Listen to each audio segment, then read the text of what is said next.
o que eu acho bonito na sua história também? É esse encontro com o Fábio Porchat, Aham. porque ele teve o momento dele de Jô Soares, Sim. que revelou ele na plateia, deixou ele fazer uma esquete, tudo. E você teve esse momento daquele camarim que ele te chama e faz as vozes, e você dá risada, e você viraliza, e tudo começou a acontecer, como você já nos contou, né? Então, meio que uma trajetória meio cruzada, assim, Quer né? ouvir como isso se deu? Isso é bem legal também. Eu quero. Era uma vez. E toma uma água aí, agora começa essa história. Isso é assim, ó. Quando eu estudava na Cal, que é onde o Fábio se formou, onde o Paulo Gustavo se formou, eles eram da mesma turma, né? Eles se formaram uns 2 anos antes de mim. Interromper rapidinho, porque a gente tava falando dessa formação que você pensou em fazer teatro, e aí falaram, faça teatro.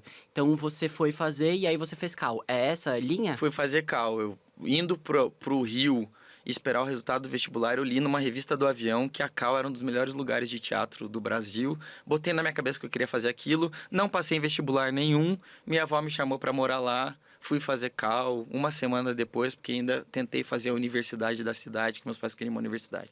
Enfim, fui fazer Cal. Que aí concluiu e aí vem essa vamos lá. história. E aí, quando eu entrei na Cal, tipo assim, o Paulo Gustavo tava em cartaz com Minha Mãe é uma Peça, começando no primeiro teatro, mas já tinha sido indicado ao Shell, uma coisa assim.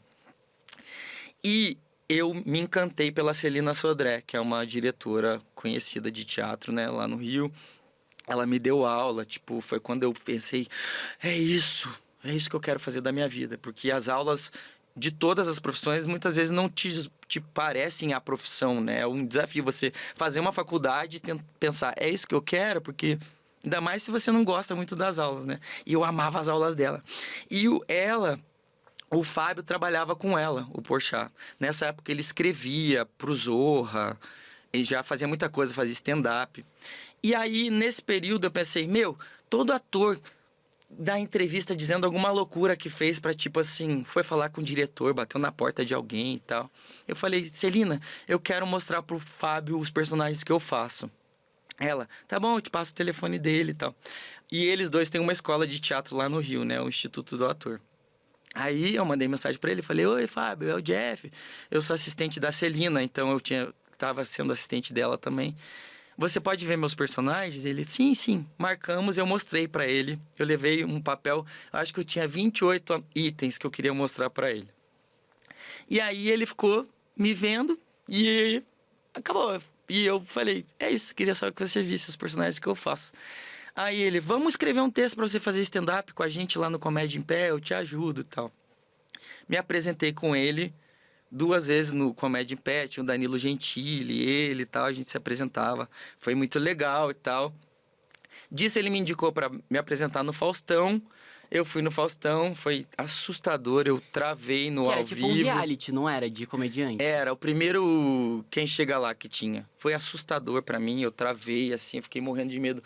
A hora que eu comecei a fazer, eu pensei, meu Deus, o Brasil todo tá olhando pra mim. Era ao vivo, assim, eu olhava o Faustão parecia uma fumaça pra mim, assim, de tão nervoso que eu tava. Até hoje não lembro do Faustão em carne e osso, assim, ele era um holograma, assim, tremido, sabe? Igual no Detona Ralph, quando dá problema no jogo, que fica... E aí... Enfim, o Fábio me chamou pra fazer um teste pra uma peça que ele ia dirigir com a Tata Werneck e tal. Eu fiquei super nervoso, sem voz também e tal. E aí, anos depois, eu fiz um monólogo, a produtora e a Gaivota, que eu escrevi, meu primeiro monólogo. Ganhei o prêmio do humor, que era o primeiro prêmio do humor que o Porchat tinha criado. O Porchat ainda não viu essa peça, né? Os jurados que indicaram, né? Ele não tem a ver com as indicações. E aí eu ganhei de melhor texto, melhor performance do ano, fui indicado a melhor peça. Pra mim foi tipo, uau, meu primeiro texto pro teatro ganhou um prêmio de melhor texto. E aí, eles me chamaram pra me apresentar no Porta, e aí o Fábio sabia desses personagens de 10 anos antes, quando a gente tava naquela salinha. E aí ele falou, como é que são aquelas vozes que você faz do Discovery e tal? E aí, esse vídeo viralizou, daí ele me chamou pra ir lá no programa dele, ser entrevistado por ele. Então, assim, o Fábio é meio padrinho da minha carreira, assim, tipo, esse cruzamento tem a ver com esse desenho de um dia lá. Por isso, às vezes, um movimento que você faz esse movimento que eu fiz ali 10 anos depois virou a chave da minha carreira, por exemplo. Que parecia que não ia dar nada naquela época, né? Exato. Porque você tava Durou, né? nervoso e tal. Se eu durante 10 anos pensasse, meu Deus, não adiantou nada ter ido lá mostrar. Eu falei, mas eu só fui mostrar as vozes e pensei, E que era a sua intenção também. A intenção era, vou mostrar. E Isso. ele ouviu, e ele viu, show. isso eu nunca fiz porque às vezes a gente tem amigos que chegam, me indica pra um lugar, tipo, me bota em tal lugar. Vocês devem passar por isso por trabalhar aqui também, né? E você fica tipo, não é assim, tipo, né? Você não consegue. Você indica pessoas, mas são situações muito específicas. Quando Sim. aparece um perfil de alguém, você pensa, conheço tal pessoa, mas eu não ia chegar pro Fábio e dizer, me arruma um trabalho, sabe?